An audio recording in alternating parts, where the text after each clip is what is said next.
Bonsoir à toutes et à tous. Je suis très heureux de vous retrouver. Nous sommes le vendredi 21 octobre et voici les informations que nous allons développer.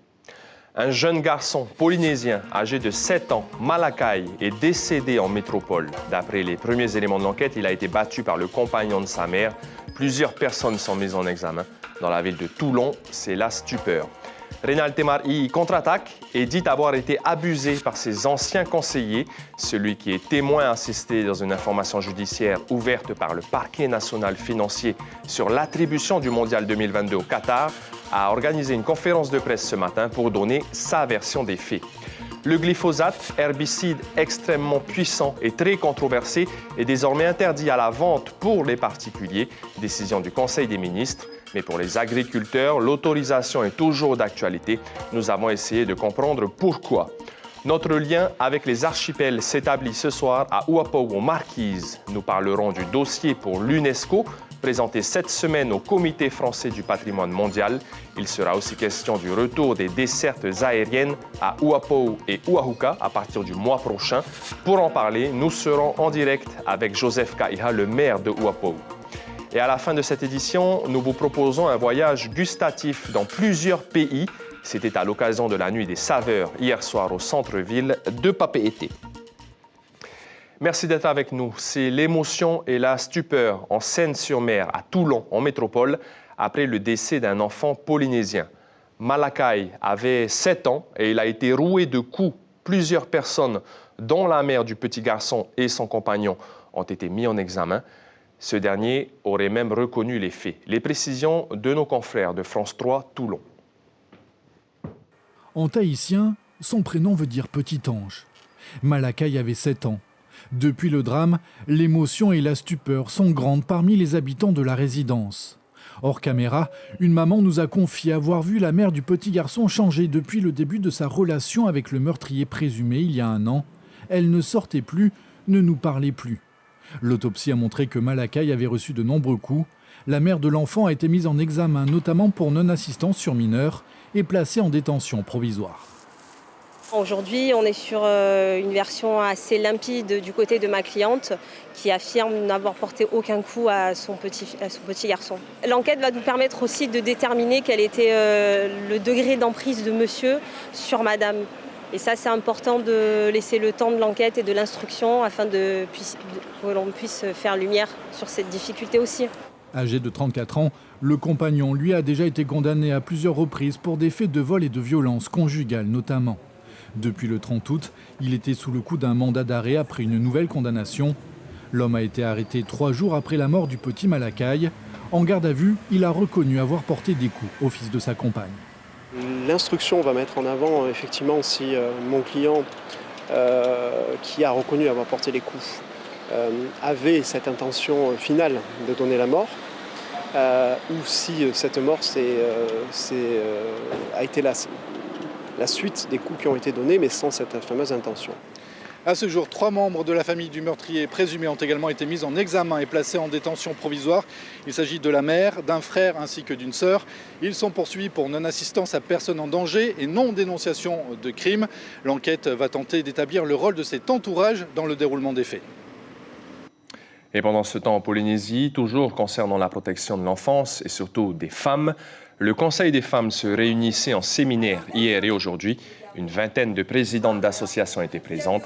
Il a été question de la mise en place des plans d'action et des réflexions autour du fonctionnement du futur centre de la femme polynésienne en construction depuis mars 2021. En attendant, Chantal Galenon, la présidente du Conseil des femmes, encourage toujours l'émancipation de celles qui sont recueillies. Elle nous en dit plus sur sa politique associative au micro de Patita Savea. Il est important pour nous qu'elle sorte du centre de la femme en étant reconstruite, en étant rééduquée, en étant informée et formée, puisqu'aujourd'hui on remarque que les femmes qui sont en difficulté, ce sont vraiment celles qui n'ont pas d'emploi et qui n'ont pas donc d'autonomisation personnelle. Et c'est important pour le Conseil des femmes. Après avoir été faite chevalier de la Légion d'honneur en 2009, Patricia Grand a été élevée aujourd'hui au rang d'officier dans l'ordre le plus prestigieux de la République. Il s'agit de la promotion du 14 juillet signée par Emmanuel Macron. Patricia Grand a été distinguée par le haut-commissaire Eric Spitz pour son action en tant que présidente de la Ligue contre le cancer de Polynésie d'août 2006 à décembre 2019. On écoute Patricia Grand au micro de Patrick Tsinsin.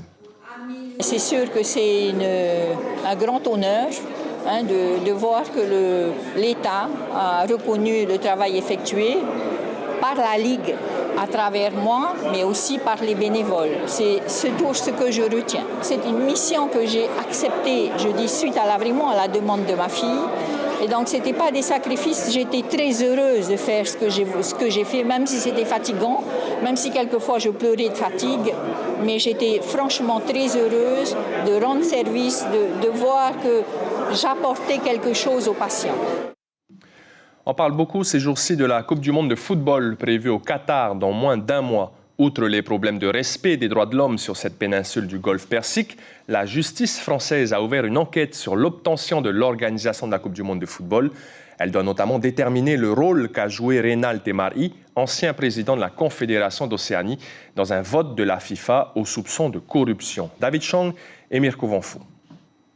To organize the 2022 FIFA World Cup is Qatar. Le 2 décembre 2010, ils sont 22 présidents de fédération, 14 sont en faveur du Qatar et 8 votent pour les États-Unis. Une immense surprise car le pays était loin d'être favori. Dans cette vaste affaire qui implique surtout les hauts dirigeants de la FIFA et leurs intermédiaires, l'association Anticorps s'est constituée partie civile.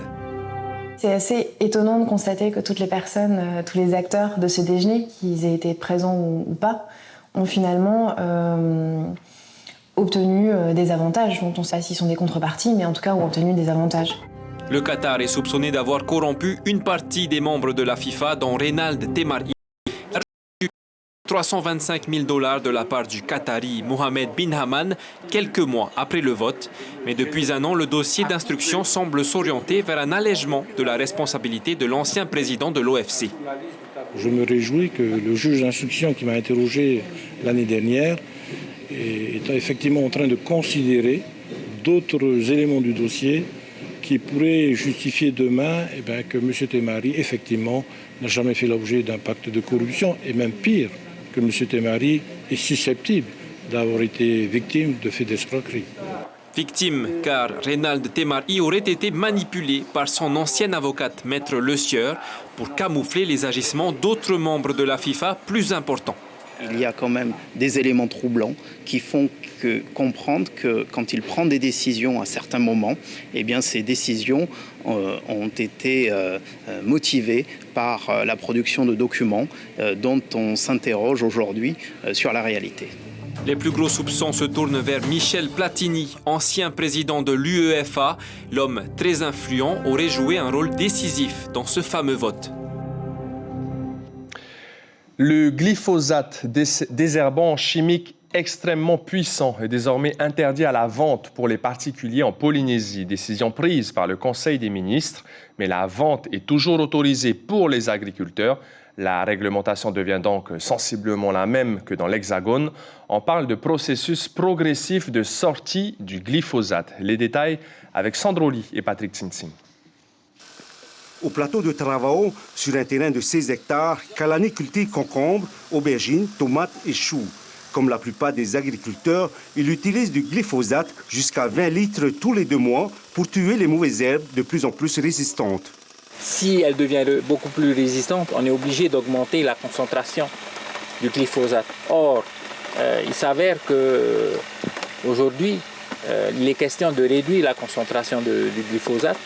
Et donc, c'est la solution, c'est quelque chose qu'on est en train de travailler avec le SDF. Dans 10 jours, seuls les professionnels seront autorisés à en utiliser. Des alternatives seront proposées aux particuliers pour l'entretien des jardins.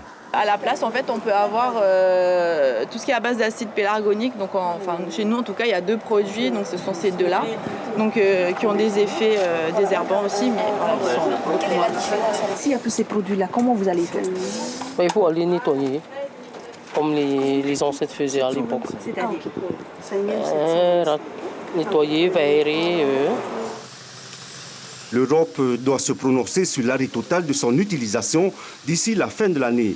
En Polynésie, les agriculteurs pourront continuer à utiliser cet herbicide, mais ils devront limiter la concentration du produit à 36% au lieu de 72% par litre d'eau. Pour les professionnels, ce choix va diminuer la production et ils devront faire appel à l'importation. On n'arrive pas véritablement à aller jusqu'à l'interdiction parce qu'il y aurait des conséquences, pas seulement sur le coût, mais il faut bien voir que ça renchérirait certains produits parce que du coup les rendements baisseraient, voire cela rendrait presque totalement impossible certaines productions, ou en tout cas il y aurait des baisses de production.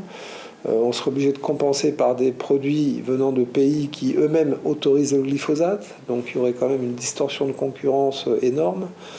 Donc voilà un petit peu poser les problèmes. Néanmoins, pour le ministère de l'Agriculture, l'objectif du pays reste de promouvoir la transition vers l'agriculture biologique d'ici 10 ans. Comme tous les vendredis soirs, place à notre rubrique Tehono Ta'amutu, le lien avec les archipels.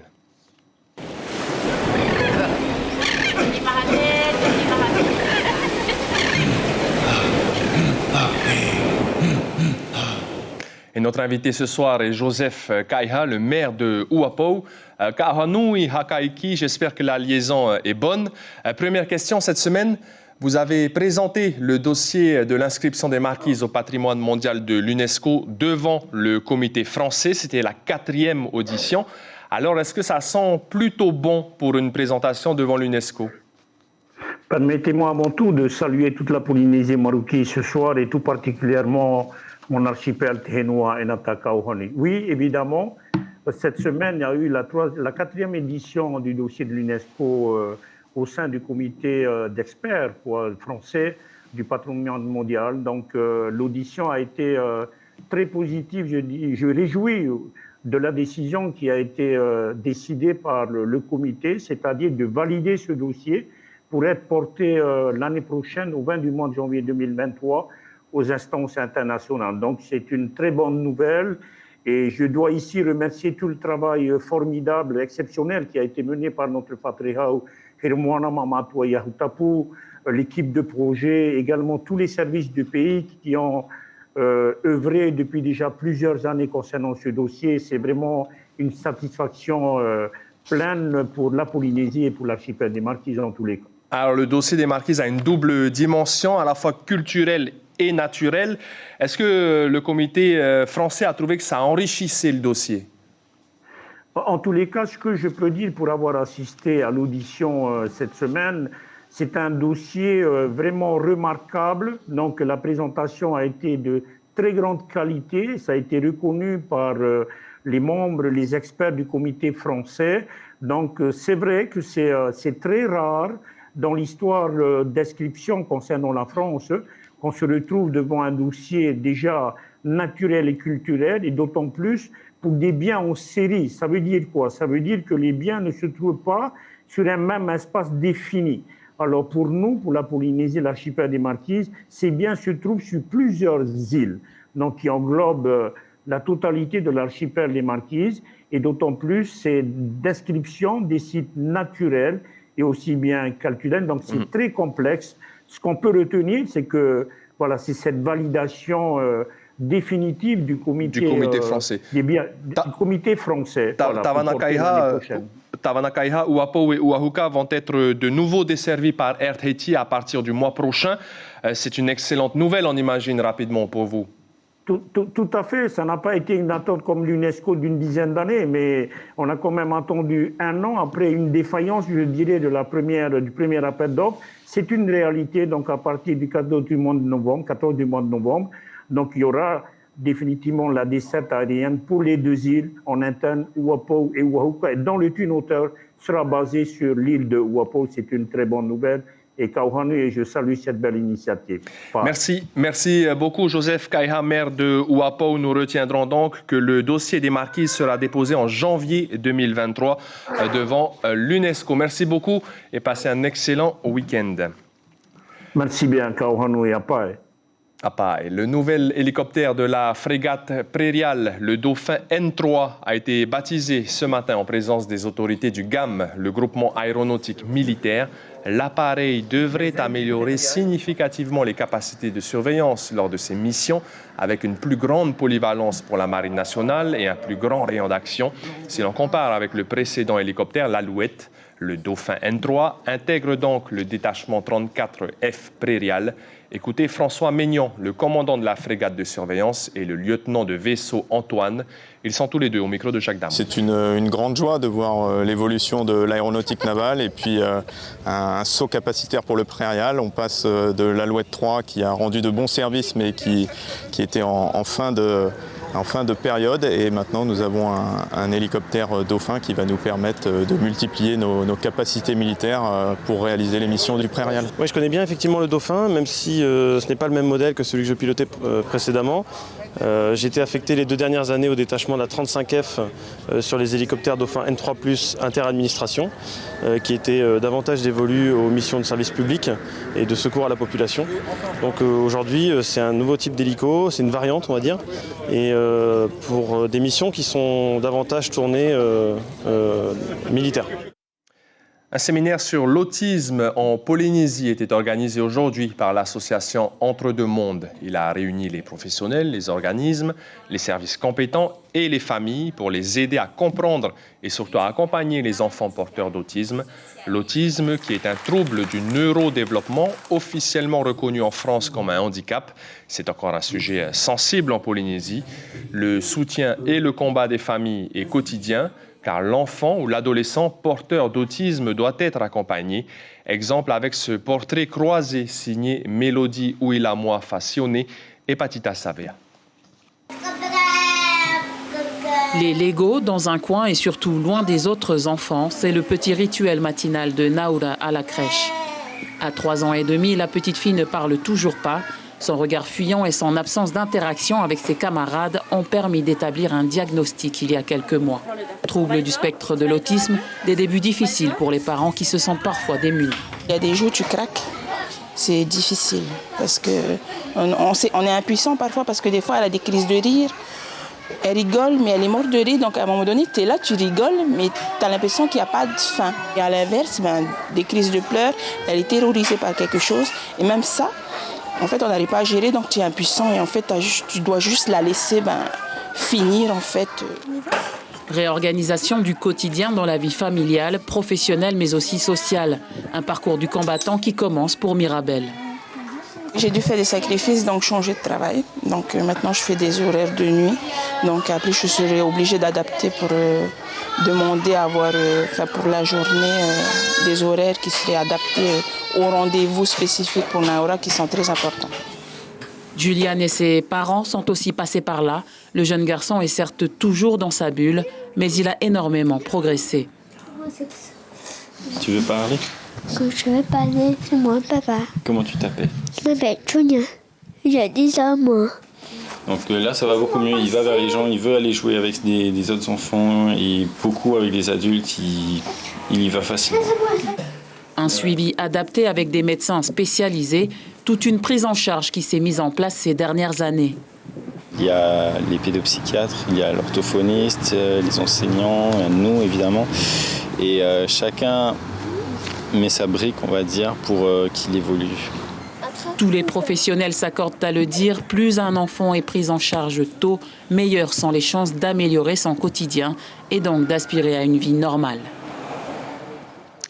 Un séminaire d'intelligence collective qui vise à accélérer les innovations sociales. C'est le principe de la 2e édition du hackathon solidaire Big Bloom Tahiti, événement qui a eu lieu hier et aujourd'hui. Big Bloom rassemble plusieurs collaborateurs d'entreprises du Fénois prêts à mettre leurs compétences au service de solutions innovantes. Cette année, le choix de la mission sociale s'est donc porté sur l'association Emauta, qui lutte contre l'exclusion des personnes en grande situation de détresse. Karine Leflanchec, organisatrice et référente Big Bloom Tahiti, est au micro de Mirko Vanfo. Les participants sont organisés en équipe et doivent réfléchir et résoudre un défi stratégique qui est porté par une association ou un acteur de l'économie sociale et solidaire. Donc on a vraiment pour vocation d'accélérer les innovations sociales sur un territoire et en même temps, c'est aussi une façon pour les participants de se former au leadership. Semaine sportive pour le collège Saint-Raphaël de Riquitea et plus généralement pour toute la jeunesse mangarévienne. À l'occasion du cross scolaire, mercredi, plus de 300 élèves des petites sections aux classes de 3e ont pu participer aux différentes courses à pied.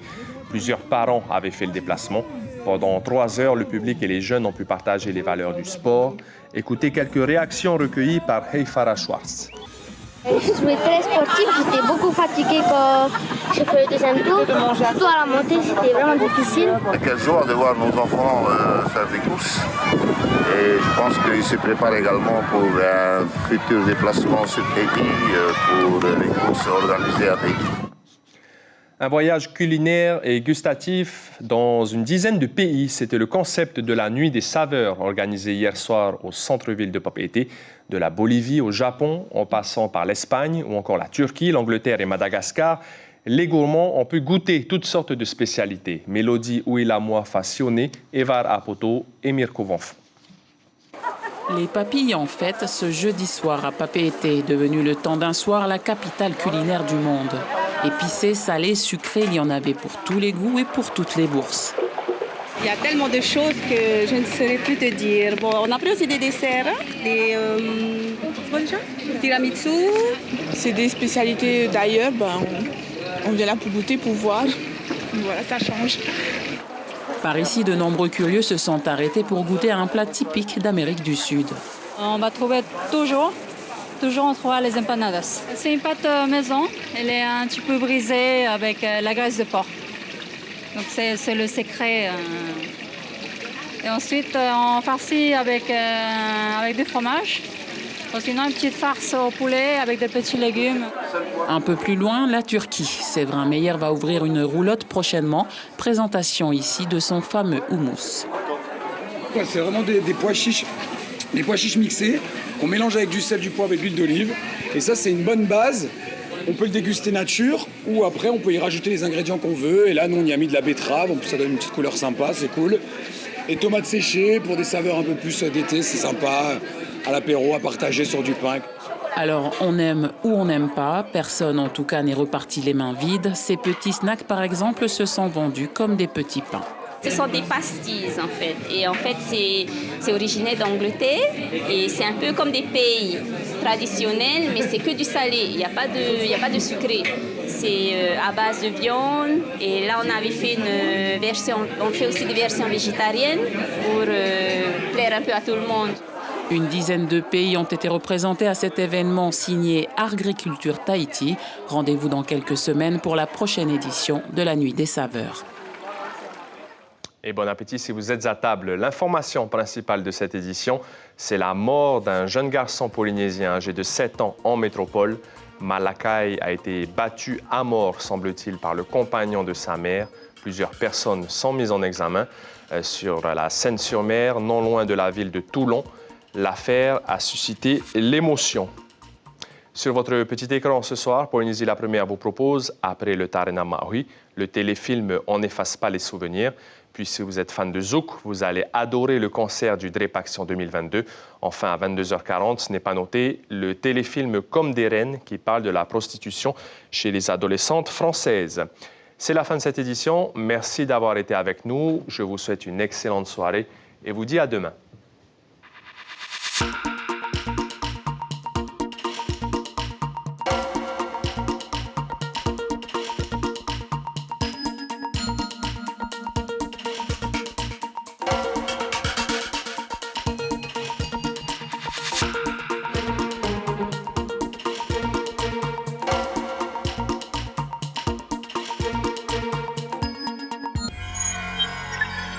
Retrouvez ce programme en replay sur notre site internet.